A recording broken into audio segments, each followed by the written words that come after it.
A lot of people on YouTube are talking about how there's a crash coming soon, and I feel that with this wealth building channel, I have to talk about how I'm preparing for the next market crash.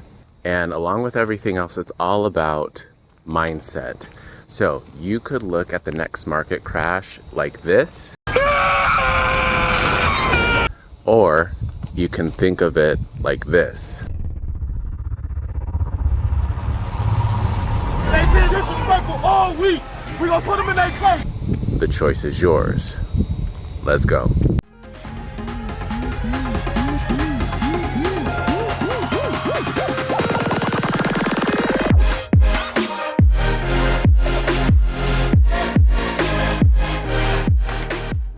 If you are new to the channel, please consider subscribing. I make videos about building wealth along with a winning mindset because I believe everybody deserves to be happy and I believe everybody deserves to be free. So if you believe in that too, if you have similar goals, again, consider subscribing to the channel. So we're going to break up how we're planning for this next crash into quarters. So let's think of it like a football game, because you should. This is like the Super Bowl of building wealth.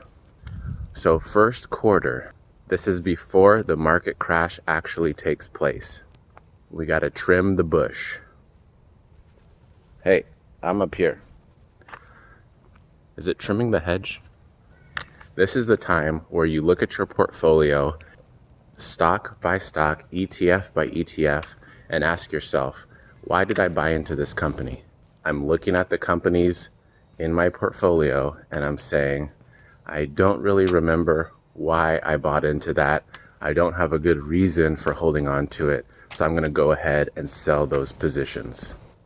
And this goes for my more speculative stocks, like the things that I thought were gonna blow up quickly and they may just be festering right now. I gotta get rid of those. Next thing I may be doing is buying more into dividend paying companies.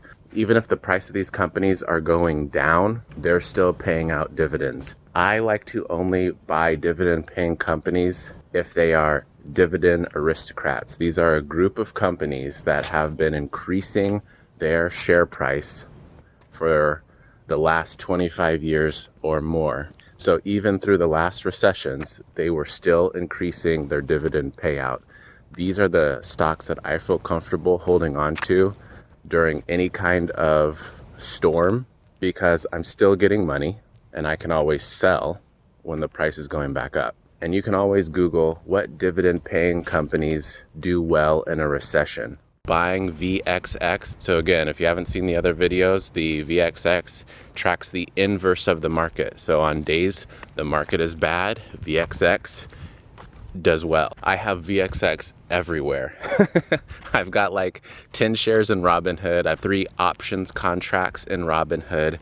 I've got it in my rollover and my Roth, I believe, and I also put some in my mom's account. And if it doesn't work out, because again, I also warn you in those videos that professionals recommend not doing this, but because it's my journey, I get to do what I want. If it doesn't work out, okay, lesson learned. Another thing I'd be doing is looking to buy international stocks. So some stocks that I've been trying to buy more of is Taiwan Semiconductors. Other Asian stocks I've been looking into is C Limited. Another move I'm making is buying more Bitcoin, more Ethereum. So just because the stock market is going down doesn't mean the cryptos are going to go down. You got to be thinking to yourself that if the market is crashing, the value of my stocks are decreasing. So if I wanted to sell, I'm going to have less money. So I have to be diversified somewhere else, which is where my cryptos come in. Or if you're doing real estate, whatever, don't have all your eggs in one basket as far as asset allocation goes. So another thing I'm doing to prepare for the recession is building up our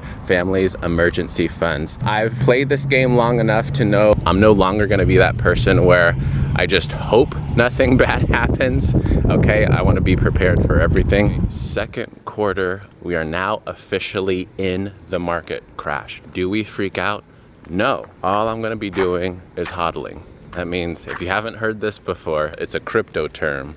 It means hold. You're just holding on to stuff. These are all the companies that I know are gonna do well long term. Take a deep breath. Everything's gonna be Gucci. We got this. This is gonna be the time that I'll know if my ace in the hole of buying VXX has paid off. It's halftime now. We're checking in. If the first 2 quarters of what my plan is makes sense to you, I need you to type in the comments below, prepare. And also feel free to like so we can share this video with more people on YouTube, grow the family. Quarter 3, the recession is coming to an end. Now, depending upon if it's a short-term debt cycle or a long-term debt cycle, it could last anywhere between 8-9 months for short term, or could last up to 3-4 years for the long term. If you don't know what I mean by long-term debt cycle and short-term debt cycle, check out Ray Dalio's video on how the economy works, link in the description. It looks like this. But again, I've got companies I'm okay with. I can last that long. All stock market crashes is a waiting game. And towards the end, so like 7 months out, everything's super cheap. So this is where you start buying those companies that you love. Tesla, Gilot, I love it so much I don't even know how to pronounce it. Around this time, this is where I'm selling off of my VXX in every single one of my accounts. Hopefully I made a nice profit, using that profit to then go buy into more of those companies that I love. So the emergency account that I talked about previously, I'm gonna use one of those emergency accounts to buy more into the market, buy more into crypto. All right, so now we're in the 4th quarter of the market crash. It's officially over. We now get to reap our rewards. We're still holding on to those stocks that we love, and then just sit back and congratulate myself, maybe throw a little Gatorade on myself. We survived the Super Bowl of stock investing, and then enjoy the bull market for the next 10 years or so.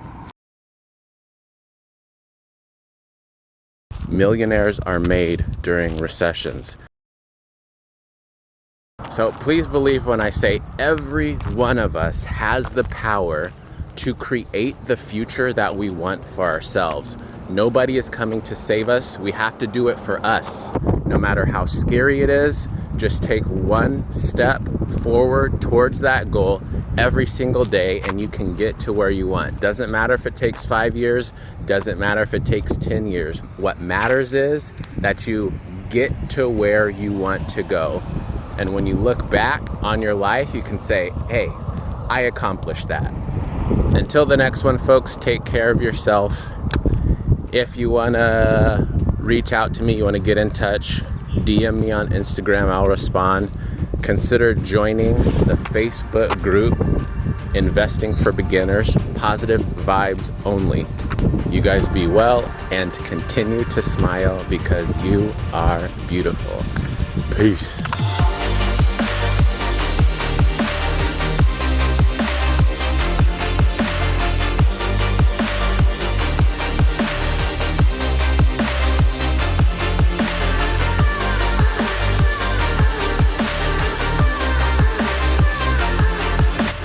Folks, that's gonna do it. That's gonna do it for this episode. Please believe when I say I'm about to punch everybody in the throat.